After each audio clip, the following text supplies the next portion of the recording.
The inward what if. We use what if as it is a powerful tool for a GM. What if an Imperial transport crashed? What if a long-forgotten droid unit from the Clone Wars become active? And so on. But what if can be powerful in a bad way if used upon ourselves sometimes. GMing isn't easy. Storytelling isn't easy. And good, helpful players can cause problems without meaning to by doing a thing a GM may not have considered.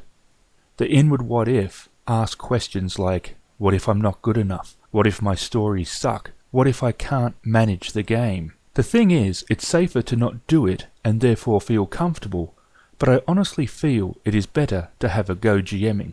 GMing is a set of skills which can be improved with research and practice. First off, GM what you know. Sometimes the group will be excited about something and the desire is to run it for them.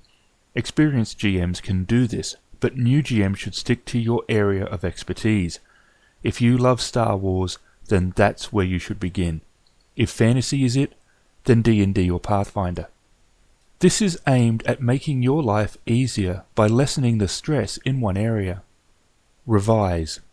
In the heat of the moment when you're writing an adventure, it can be hard to be critical, but come back and look again. You will find areas which can be improved, usually in several areas: descriptions, plot, direction, but also look for areas players may go off plot. If there is a marketplace, they may want to go there, but look for those areas where things can happen. You might expect the players to go to the bar to meet the informant, but they might not get that impression and do something else. Most players won't do this on purpose, but be critical and examine your adventure for areas that this may happen. Genre in RP is kind of more theme rather than a set thing. In novels, genre is sometimes used to where the novel will be located in the store. Mystery, science fiction, drama, romance, and so on. A theme that is little used in RP is romance.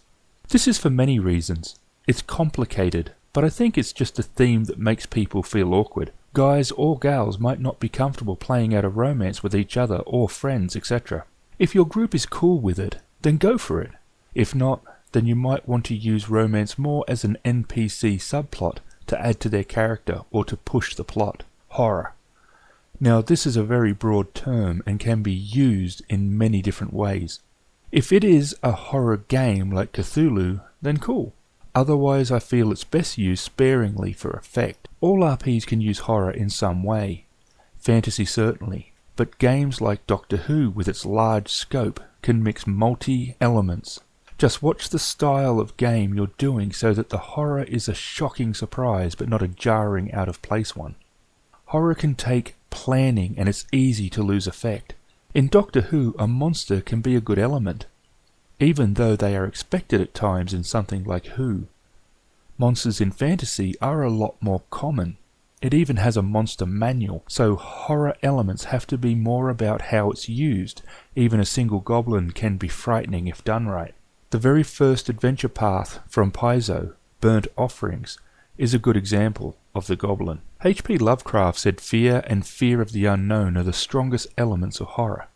Temporarily blinding the fighter and having to leave him behind can be terrifying if handled right. That unknown is a very good plot device. Horror works best when it's opposites. Blinding the strongest character, taking someone not used to fear, experiencing it, can be a great scene. Sometimes horror can be gross, but I feel this is a cheap.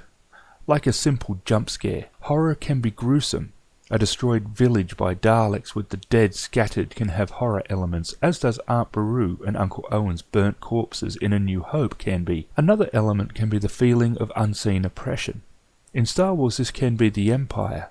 It can be considered suspense more than horror, but suspense is a part of it, not knowing when something might happen, or having it happen at an unexpected time. You can also do the Dr. Jekyll and Mr. Hyde idea, but be careful about this one as it can be annoying for some players who won't see it as a challenge, but loss of their control of their character.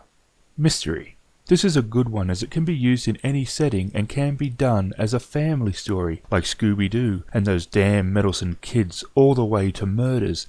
They can be a great addition to a game.